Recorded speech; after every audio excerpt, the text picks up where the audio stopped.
राधे राधे। मैं हूँ नीलू चौधरी। मेरे चैनल ग्रहों की माया में आपका स्वागत है। आज का कार्यक्रम बहुत विशेष है।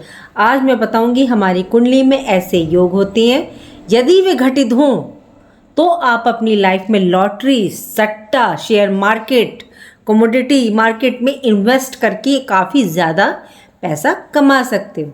देखिए, हर कोई चाहता है आप लाइफ में जॉब के साथ, बिजनेस के साथ साइड इनकम सोर्स भी रखें। देखिए, आप लोग कई बार शेयर मार्केट में पैसा लगा देते हैं, निवेश करते हैं, लेकिन आपको नुकसान उठाना पड़ता है। ये सब चीज़ें लक पर डिपेंड करती हैं, और जिसकी किस्मत उच्च होती है, प्रबल होती है, वह उतना सक्सेस होता है।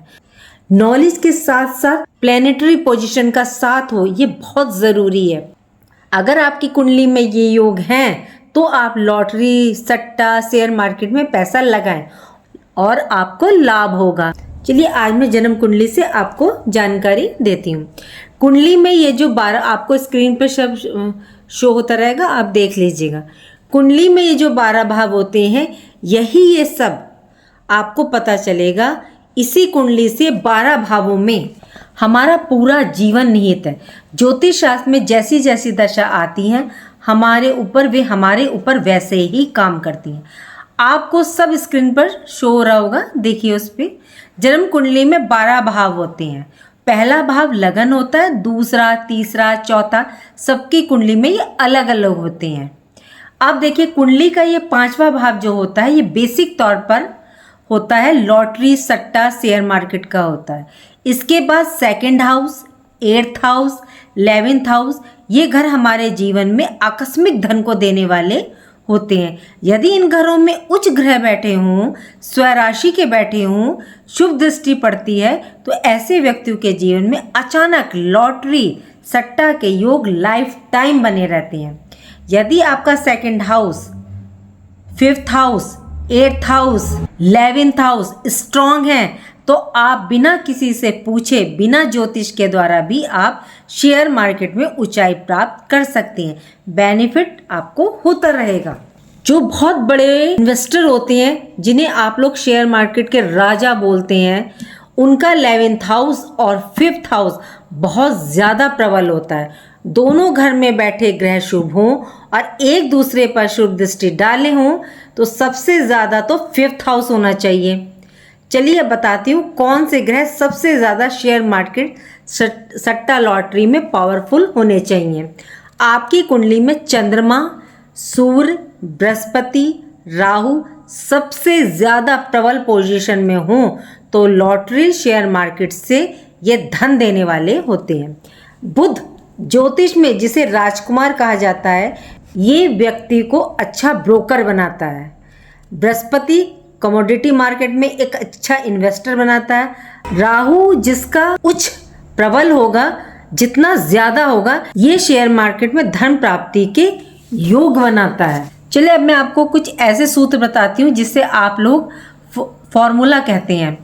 जैसे मैथ में फॉर्मूला लगाकर हम किसी भी सम्स को सॉल्व कर लेते हैं, ठीक वैसे ही है। आप इन सूत्रों से जानें कि आप इन योग से, यदि आपकी पत्री में है, मौजूद हैं, तो कैसे शेयर मार्केट से आप लाभ कमा सकते हैं। पहले सूत्र की बात करें। यदि आपकी पत्री में 5th हाउस में गुरु, बृहस्पति बैठ जाते हैं और उनके साथ यदि आपके लग्नेश 5th हाउस में बैठ जाएं, जैसे आपके लगन में 2 लिखा है, इसके स्वामी शुक्र 5th हाउस में गुरु के साथ बैठ जाएं। यदि 3 लिखा है तो इसके स्वामी बुध 5th हाउस में गुरु के साथ बैठ जाएं। एक तो ये योग है जो ये दर्शाता है, यदि आपके 5th हाउस में लगन का स्वामी बैठ जाए तो आपके जीवन में आपको शेयर मार्केट में लाभ मिल सकता है। चलिए बात करते हैं दूसरे सूत्र की।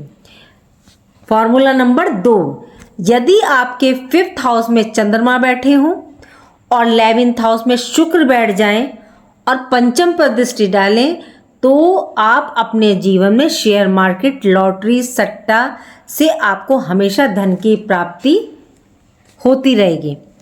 नेक्स्ट, यदि आपके सेकंड हाउस का स्वामी 11th हाउस में बैठ जाए और सेकंड हाउस में 8 नंबर लिखा है और इसके स्वामी मंगल यदि वे 11th हाउस में बैठ जाएं और यदि 11th हाउस का स्वामी 4th हाउस में बैठ जाए।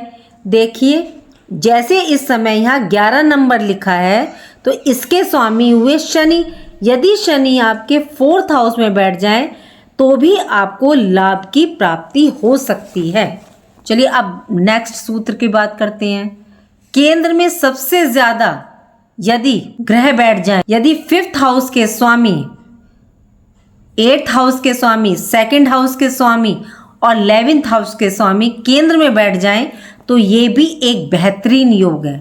त्रिकोण के स्वामी केंद्र में बैठ जाएं तो आप अपने जीवन में पैसा कमा सकते हैं, शेयर मार्केट, सट्टा, लॉटरी से। नेक्स्ट है, ये बहुत ही पावरफुल कंडीशन होती है।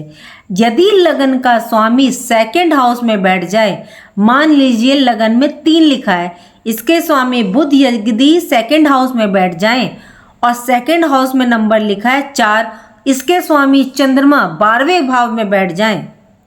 सिंपल वे में कि लगन का स्वामी 2nd हाउस में और 2nd हाउस का स्वामी 12th हाउस में बैठ जाए तो भी आप शेयर मार्केट से धन कमा सकते हैं। चलिए नेक्स्ट सूत्र की बात करते हैं। यदि आपकी कुंडली में 5th हाउस में यदि उच्च ग्रह बैठ जाए तो सट्टा शेयर मार्केट में अच्छा पैसा आप कमाते हो। नेक्स्ट सूत्र है, यदि आपके 5th हाउस में नीच के ग्रह बैठ जाएं, जैसे यहाँ 4 नंबर लिखा है तो कर्क के मंगल नीच होते हैं। यदि यहाँ 10 नंबर लिखा है, गुरु बैठा है, यहाँ नंबर 1 है, शनि बैठा है, तो यदि ग्रह वक्री बैठा हो तो आप पैसा ना लगाए भूल करके भी, तो वो पैसा डूब जाएगा। चलिए नेक्स्ट सूत्र की बात करते हैं। 2nd हाउस का स्वामी 10th हाउस में बैठ जाए और 10th हाउस का स्वामी लगन में चले जाएं या 5th हाउस या 9th हाउस में बैठ जाए तो ये बेहतरीन योग है।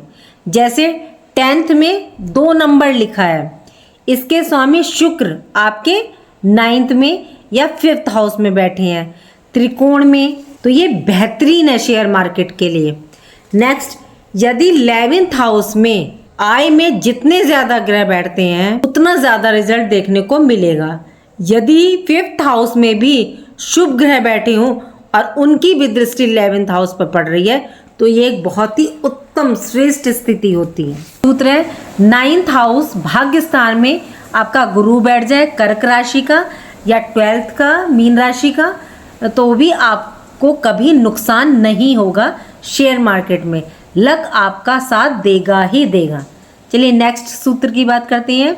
यदि आपके 5th हाउस में और 2nd हाउस में, 11th हाउस में और 4th हाउस में गज केसरी योग बन जाए, मतलब गुरु और चंद्र की युति हो जाए, ऐसे में भी आपको कभी नुकसान नहीं होगा शेयर मार्केट में। नेक्स्ट सूत्र है, यदि सूर्य लगन में 2nd हाउस में, 5th हाउस में और 6th हाउस में, 10th हाउस में, 11th हाउस में बैठ जाएं, आपको लाइफ में भी कभी नुकसान नहीं होगा शेयर मार्केट में। नेक्स्ट, यदि आय का स्वामी 2nd हाउस में बैठ जाए, 5th हाउस में बैठे, 8th हाउस में बैठ जाए, 7th हाउस में बैठे, 10th हाउस में बैठ जाए तो भी ये एक अच्छा योग है। नेक्स्ट, यदि आपका 5th हाउस पीड़ित है और 2nd हाउस पीड़ित है तो पैसा आप भूल करके भी ना लगाएं। उपाय की बात करूं तो एक उपाय मैं आपको हमेशा बताती हूं, नीले पुष्पों का। तो आप शिव को जाकर के नीले पुष्पों की माला अर्पण करें फ्राइडे के दिन। एक दूसरा उपाय है, हनुमान जी के मंदिर में जाएं आप 2 जायफल लेके। एक जायफल तो आप मंदिर में ही छोड़ाएं और एक को उठा लाएं और उसको 1 हफ्ता अपने पास रखें और अगले शनिवार उसको जला करके लाल कपड़े में बांध के अपने पास रख लें। नॉर्थ और साउथ वेस्ट एरिया को साफ रखें।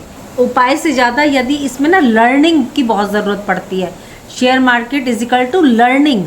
जितनी नॉलेज आप गेन कर सकते हैं, जितना आप विजडम कर सकते हैं, विजडम मतलब विजडम के लिए 7th नंबर की ज़रूरत होती है केतु की। तो इसमें क्या है कि आपकी दूरदर्शिता कितनी, आप कितने ज़्यादा एक्टिव हैं, कितनी इसकी एजुकेशन ले रहे हैं, ये बहुत ज़्यादा ज़रूरी है। आपको शेयर मार्केट में उतरना है तो इसके लिए आपका ज्ञान, नॉलेज, लर्निंग बहुत ज़रूरी है।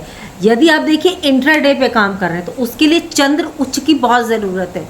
यदि आपके पास चंद्र उच्च नहीं है तो बिल्कुल मत उतरिए, क्योंकि चंद्रमा 2.25 दिन के लिए आता है कि कोई बता दे आज आपका चंद्रमा शुभ है और 2.25 दिन में पता चला आपका टाइम टू फिक्स हो गया। और अगर आप जो है इसको लाइफ टाइम के लिए कर रहे हैं और या अपने शेयर्स को आप होल्ड कर सकते हैं, होल्डिंग पे रख सकते हैं, तो आप उसमें बुद्ध की ज़रूरत होती है। तो यह है कि आज चलो अच्छा नहीं जा रहा शेयर आपका, अगले कुछ दिनों बाद अच्छा जाएगा, आपकी आगे बुद्ध की दशा अच्छी हो जाएगी, तो उसमें आप कर सकते हैं। लेकिन इंट्रा के लिए चंद्र का उच्च होना बहुत ज़्यादा ज़रूरी है। उम्मीद करती हूँ मैंने जो जानकारी आपको दी वो अच्छी लगी होगी, और अच्छी लगी हो तो वीडियो को लाइक करें, कमेंट बॉक्स में लिखें, मेरे चैनल ग्रहों की माया को सब्सक्राइब कीजिए। राधे राधे, जय माँ बाबा।